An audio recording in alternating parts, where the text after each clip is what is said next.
My name's Jake Larson, and I've spent most of my 38 years trying to prove I'm worth something to my family. Growing up, I was the odd man out, never as sharp as my sister Tara, never as tough as my old man, Bill. No matter how hard I worked, I was the guy who couldn't get it right. Got a decent job fixing cars? Why ain't you a mechanic for NASCAR, Jake? Bill would grunt. Bought a little house for me and my boy, Ethan. Tara's got a condo downtown, Mom would chirp, like I was still losing some invisible race. But when Ethan came along, my son, my pride, I figured things might shift. I was wrong. It all blew up at Ethan's 10th birthday. We were at my folks' place, a squat brick house in a sleepy Ohio suburb, the kind with faded shutters and a porch that creaks like it's begging to retire. I'd saved up for months to get Ethan a Nintendo Switch. He's a quiet kid, big brown eyes, loves his video games. I wanted him to have something special, something Bill couldn't twist into a jab. But Bill had other plans. The family's all there, Mom fussing over her deviled eggs, Tara scrolling her phone, her husband Greg sipping a beer and pretending he's invisible. Ethan sitting on the couch, legs swinging, waiting for cake. Bill stomps in, grinning like a wolf, holding a beat-up shoebox wrapped in duct tape. Here you go, champ, he says, tossing it to Ethan. Open it up. Ethan tears into it, all excited, and pulls out a rusty wrench. My wrench, one I left in their garage last month. Bill cackles, slapping his knee. Thought you'd like something useful, kid. Gotta toughen you up. Can't be soft like your dad. Tara snickers, Mom smirks, and Greg just stares at the floor. Ethan's face falls, his little hands clutching that wrench like it's a lifeline. He doesn't cry, but I see his lip tremble, and something in me snaps. I stand up, slow, my chair scraping the linoleum. Real funny, Bill, I say, voice low. You think humiliating a kid's a good time? He leans back, squinting at me like I'm some punk mouthing off. Lighten up, Jake. It's a joke. A joke. I step closer, fist clenched. I've been raising Ethan to be better than you, and you pull this crap? You don't get to laugh at my boy. The room goes quiet. Mom gasps, Jake, honey, not now. Tara rolls her eyes. Drama queen much? But I'm done. I look at Ethan, still holding that wrench, and then back at Bill. You spent your whole life acting like the big man, king of the castle, right? But you're just a bully in a flannel shirt. Always have been. Bill's jaw tightens, but he doesn't say a word. The silence is thick, heavy, like the air before a storm. I turn to the others. You all saw it. You laughed. Every one of you. Then I grab the real gift, the Switch, still in its box, tucked under my jacket on the coat rack. I hand it to Ethan. This is yours, bud. From me. Because you're awesome, and don't let anybody tell you different. His eyes light up, and he whispers, thanks, Dad, so soft I almost lose it right there. But I'm not finished. I pull a folded paper from my pocket and slap it on the table. What's that? Bill growls, eyeing it like it's a snake. It's the deed to the house, I say. The one you co-signed 10 years ago and never paid a dime on. I've been covering it, every month, every late fee. Not anymore. It's in my name now, legally. You're off it. Tara's mouth drops. You can't do that. Already did. I shoot back. Lawyer filed it last week. Mom tries to play peacemaker. Jake, it's Ethan's birthday, let's not fight. Too late, I say. You all trashed it, not me. I look at Tara. And you, Miss Perfect, where'd that new car come from? The one you bragged about on Facebook? Because I checked Ethan's savings account last month. $5,000's gone, and I sure as hell didn't touch it. Greg perks up, confused. Wait, what account? Tara's face goes red. Shut up, Jake, she hisses. Nah, I say, calm but sharp. You stole from my kid. Forged my name at the bank. I've got the proof, statements, timestamps, everything. Bill slams his hand on the table. You're out of line. No, you are. I fire back. And here's the kicker, Ethan's trust fund? The one you've been managing? I pulled the records. You've been skimming it for years, new TV, that fishing boat. All on a 10-year-old's dime. The room's a graveyard now. Mom's staring at Bill, horrified. Is that true? She whispers. He doesn't answer, just glares at me. I grab Ethan's hand. We're done here. As we head for the door, Bill yells, you walk out, don't come back. I stop, turn, and look him dead in the eye. You made the call when you handed him a wrench and laughed. And we're gone, out into the chilly March night, the door slamming shut behind us. In the truck, Ethan's quiet, clutching the switch box. Then he says, I'm glad you're my dad. My throat tightens, and I ruffle his hair. Me too, but I thought that was the end of it. Man, was I wrong. The drive home from my folks' place was quiet, just the hum of my old Ford's engine and Ethan fiddling with the Nintendo Switch box in his lap. I kept replaying that night in my head, Bill's smug grin, Tara's snicker, Mom's weak excuses. I'd finally said what I'd been choking down for years, and it felt good, like kicking off boots that had been pinching too long. But I knew it wasn't over. Families like mine don't let go that easy, they claw back. Next morning, I'm frying eggs for Ethan when my phone buzzes. It's Tara. Text reads, you're a jerk, Jake. Dad's pissed, Mom's bawling. Fix this. I don't reply. Ethan's at the table, poking at his toast, and I ask, you okay, bud? He nods, then says, they're mean. Why'd they laugh? I sit across from him, trying to keep it simple. Some people think being tough means picking on folks smaller than them. They're wrong. You're tougher than they'll ever be. He smiles a little, and that's enough for now. By noon, my inbox pings. It's an email from the bank, subject: fraud alert. My gut twists. I open it, and there's a notice about Ethan's savings account. Someone tried to pull another grand out last night, after the party. Transaction flagged, denied, but the IP address traces to Tara's place. I call the bank, voice shaking. Yeah, this is Jake Larson.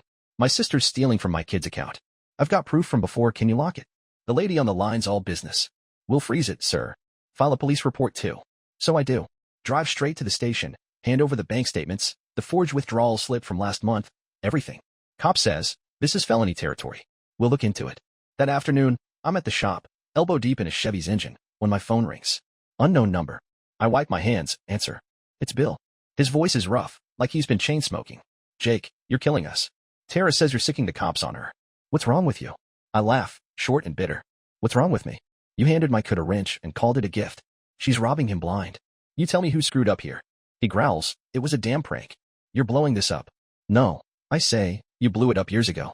I'm just done eating it. He switches tactics, voice dropping. Your mom's a wreck. Thinks you hate her. Come talk, Jake. We're still family. I grip the phone so hard my knuckles ache. Family don't steal from each other. Family don't mock a kid on his birthday. I'm protecting mine. You lost yours. I hang up, heart pounding, and get back to the Chevy. But my head's spinning. They're circling the wagons, and I'm the bad guy. By evening, it escalates. Greg calls Mr. Neutral himself. Jake, man, Tara's freaking out. Says you're ruining her life. What's this about money? I lean against my truck, staring at the sunset. She took $5,000 from Ethan's savings, Greg. Forged my name. Tried again last night. You didn't know. He's quiet. Then, she said it was for bills. I didn't ask? Yeah, well, it wasn't. Check her Venmo new car, spa days. My kid's future paid for it. He mutters something about talking to her and hangs up. I figure he's in over his head, same as always. Next day, I get a certified letter. Bill's lawyer, some slick guy named Hargrove, claims I'm slandering the family, demands I retract the police report or they'll sue. I laugh out loud, sitting on my couch with a beer. Sue me? With what money? I call my buddy Tony, who's a paralegal. They're bluffing, he says. You've got evidence, bank records, witnesses. They've got squat. Push back. So I do. I dig deeper, pull Ethan's trust fund statements. Bill's been dipping in since Ethan was 6, $10,000 total, funneled into his checking account. Boat payments, bar tabs, all there in black and white. I meet Tony at a diner, hand in the folder. Can we nail him? He flips through it, whistling. This ain't just theft, Jake. It's identity fraud, using Ethan's social security number. File a civil suit, and the cops might bump it to criminal. I nod, jaw tight. Do it. All of it. He grins. You're a pit bull, man. They won't know what hit him. That night, Ethan's playing his Switch, Mario Kart echoing through our little living room. I sit next to him, watching his thumbs fly. Dad, he says, eyes on the screen, are they gonna hate us forever? I take a breath. Maybe. But we've got each other, right? He nods, fierce. Right. And that's when I know, this fight's just starting, but I'm not backing down. They messed with the wrong dad. The next few days after that diner meeting with Tony, I'm a man on a mission. I'm not just mad anymore. I'm focused. Bill and Tara think they can scare me off with lawyer letters and guilt trips, but they don't know I've got a stack of proof thicker than a phone book. I'm at the shop, fixing a busted transmission, when Tony calls. Filed the civil suit, he says. Theft, fraud, the works. Court date set for May 15th. Cops are looping in too. Ethan's trust fund mess might go criminal. I wipe grease off my hands, grinning. Good. Let's see him squirm. That night, I sit Ethan down. He's 10, but he's smart, deserves to know what's up. Bud, I say, your grandpa and Aunt Tara took money that was yours. I'm making it right, but it's gonna get loud. You cool with that? He nods, clutching his Switch. They were mean anyway. I don't care if they're mad. I ruffle his hair. That's my boy. By Friday, the storm hits. Mom shows up at my house, unannounced, eyes red like she's been crying all week. She's holding a casserole dish tuna noodle, her peace offering. Jake, please, she says, voice wobbly. Your dad's blood pressure's through the roof. Tara's a mess. Can't we settle this quiet? I take the dish, set it on the counter, and cross my arms. Quiet's what got us here, Mom. Bill's been skimming Ethan's trust fund. Tara stole $5,000. You want me to let that slide? She blinks, stunned. Bill said it was a mix-up. Bill's a liar. I snap. I've got bank records. You want to see? She shakes her head, backing toward the door. You're tearing us apart. No. I say, you all did that. I'm just cleaning up. She leaves, and I chuck the casserole in the trash. I'm done with bribes. Monday, I'm at the bank with Tony, locking down Ethan's accounts. Manager's a nice lady. All apologies. We should have caught this sooner, Mr. Larson. We're cooperating with the police. She hands me a report. Bill opened 2 credit cards in Ethan's name, Maxed him out on tools and a lawnmower. My blood boils. I call the cops, add it to the report. That evening, Greg texts, Tara's losing it. Says you're framing her. What's the truth, Jake? I shoot back. Truth's in the bank statements. Ask her why she's got a new SUV and Ethan's savings is empty. He doesn't reply. Guess Switzerland's picking a side. Then Bill tries again. Calls late. Voice slurring. Whiskey. Probably. You're a disgrace, Jake. Suing your own blood? I raised you better. I laugh. Cold. You raised me to take your crap. Not anymore. How's that lawnmower running, huh? Ethan's credit paid for it. He sputters, then hangs up. I'm shaking, but it feels right, like I'm finally swinging back. Next day, I'm at the shop when a guy in a cheap suit shows up. Bill's lawyer, Hargrove. Mr. Larson, he says, all fake smiles, let's avoid court. My client's willing to settle 10 grand, all this goes away. I lean on the counter, sizing him up. 10 grand don't cover what they took. Plus interest. Plus my kid's trust. Tell Bill to shove it. Hargrove's smile fades. You'll regret this. Doubt it, I say, and go back to work. They're scared. Good. That night, Ethan's asleep, and I'm poring over the trust fund papers. Found another bombshell. Bill used Ethan's social security number for a loan 3 years back. 5 grand. Defaulted, tanking Ethan's credit before he's even old enough to drive. I call Tony. Add this to the suit, I say. They're toast. He laughs. You're a one-man wrecking crew, Jake. Court's gonna be a bloodbath. May 15th rolls around, and I'm in a borrowed blazer, sitting in a stuffy courtroom in downtown Columbus. Ethan's with my buddy Mike's wife, safe from the circus. Tony's next to me, flipping through our evidence like it's a winning poker hand. Bill's across the aisle, in a suit that's too tight, glaring like he can intimidate me into dropping this. Tara's beside him, pale, picking at her nails. Mom's in the back, head down.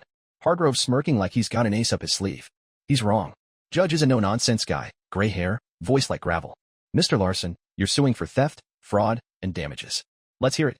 Tony stands, lays it out, 5 grand Tara swiped from Ethan's savings, 10 grand Bill siphoned from the trust, plus the credit cards and loan in Ethan's name.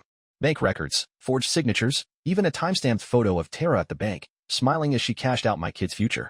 Hargrove jumps up. This is a family dispute, Your Honor. Exaggerated. My clients acted in good faith. Judge raises an eyebrow. Good faith don't forge signatures, counsel. Sit down. I take the stand, keep it simple. They stole from my son. Laughed at him on his birthday. I've got proof, years of it. I just want Ethan safe, and what's his returned? Bill's turn comes, and he's sweating. It was a mistake, he mumbles. Help with family expenses. Tony holds up the boat payment receipt. This your family expense, Mr. Larson? Bill goes red, stammers. Tara's worse. Claims she had my okay for the withdrawal. I play a voicemail she left me last year. Jake, don't check the account, okay? It's fine. She folds, staring at the floor. Day 2, the bank manager testifies, confirms the fraud, the credit cards, all of it. Hargrove's got nothing but bluster. Judge calls a recess, and Bill corners me in the hall. You happy? Ruining us? He hisses. You ruined yourself, I say. Should have thought twice before using Ethan like an ATM. He storms off, and I know we've got him. Ruling comes fast. Judge orders Tara to repay the 5 grand plus a 2 grand fine. Bill's hit harder, 10 grand restitution, 5 grand in penalties, and the loan's on him now, not Ethan. Credit's sealed, protected. I get 15 grand in damages for the hassle. Bill's face is stone. Tara's crying. Mom won't look at me. Tony claps my shoulder. You won, man. I nod, but it don't feel like winning, just justice. Court's over, but the ripples keep coming. Next week, cops call Bill's loan stunts under criminal review. Identity theft, they say. Could mean jail. Tara's off the hook legally, but Greg's done, moves out, takes their dog. She texts me, you broke my marriage, Jake. Hope you're proud. I don't answer. She broke it herself. Mom tries one last time, shows up with a photo album. Remember when you were little, Jake? We were happy. I take it, flip through, me and Tara at the lake, Bill grilling burgers. Yeah, I say, then you let him turn into this. You picked him over Ethan. She cries, leaves. I keep the album, but it's just paper now. Shop's busy, keeps me sane. Ethan's thriving, starts soccer, gets an A in math. We're good, just us. Then Bill's boat gets repossessed, see it on the local news. Smirked a little, can't lie. Tara sells her SUV, moves into a crummy apartment.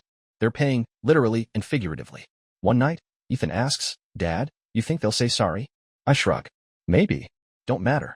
We're okay without him. He nods, and we play Mario Kart till midnight. That's my win.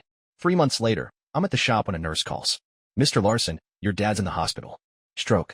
Asking for you. I freeze. Bill's invincible in my head, mean, but unbreakable. I tell Ethan, and he says, you going?